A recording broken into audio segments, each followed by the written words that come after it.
Okay, the next fly we're going to tie is a fly I call my Bobwhite Baetis.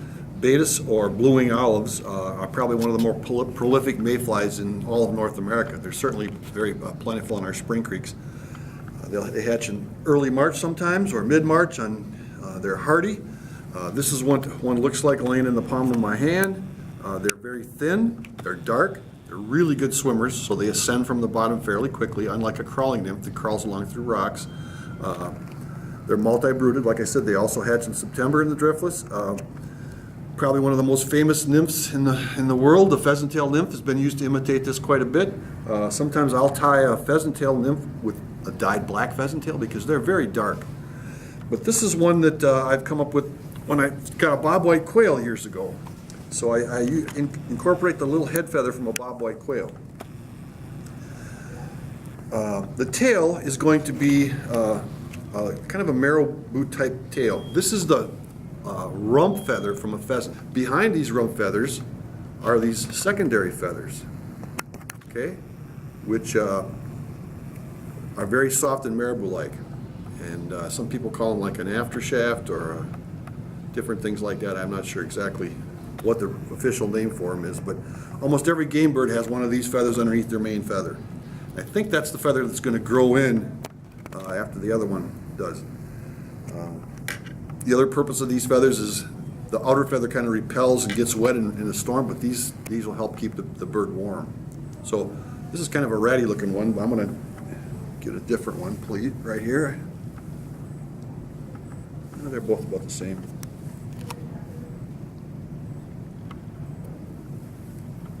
So what I'm going to do here is I'm going to take my finger and pinch off a section of this, like that.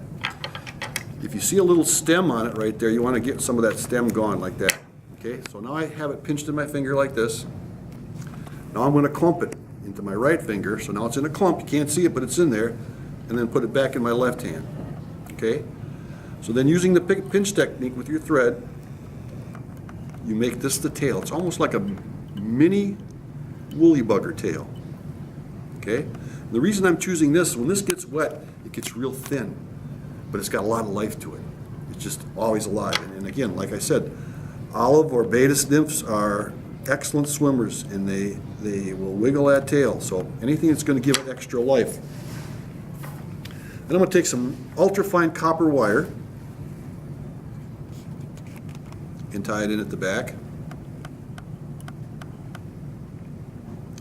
And then I'm going to come forward with black thread. And because of the thickness of that tail material and the copper, I'm not going to add any dubbing in the back, so I can keep it really thin. I'm just going to have some dubbing into the thorax portion. And there I'm going to use just regular superfine dry fly dubbing in black. Because you want again, a thin body.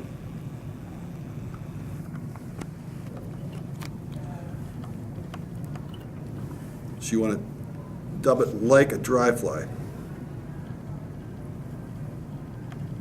Tight and thin.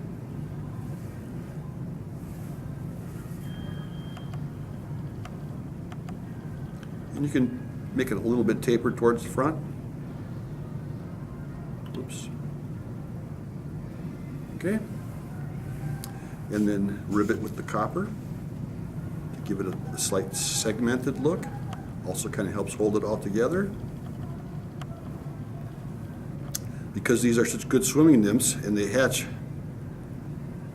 as they ascend, very often if you see a blue-wing olive hatch and you see small fish on the adults rising, there might be a bigger fish taking these guys as they're coming off the bottom.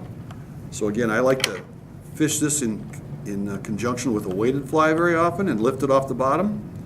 But it's also good fished in the film as a dry during a hatch time. So now to get the legs on the front of it, I'm going to use a head feather from a bobwhite quail. Okay, it's a very small feather, and this is the trickiest part right here. This is the part where if you had too much coffee, you could be in trouble. Tie that in at the butt of the feather. And we're going to use the whole feather. I have some little rubber tubing I put on the feet of my hackle pliers to make it softer so they don't break it, because this feather is very delicate. So this will help in terms of not breaking it, but it's still very possible. Okay? So we do one turn, and then we're going to lock it down, and then we're going to do the rest of it. Kind of fluff it up. And once you get that, you lock it down with one more turn and remove the hackle pliers. So the whole feather is being used.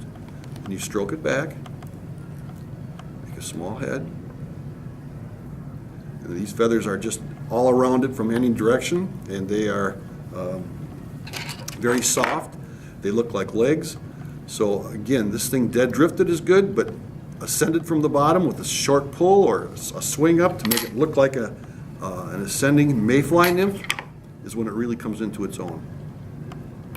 Remove that.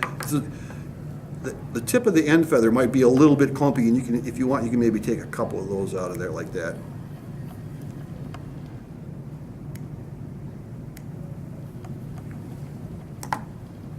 Okay, so it looks a lot different when it's wet. Big fish will eat it, especially when you swing it. And that's that little Bobwhite Baetis. You see how different it looks when it's wet in the corner of a nice mature male brown. Okay, all right, thank you.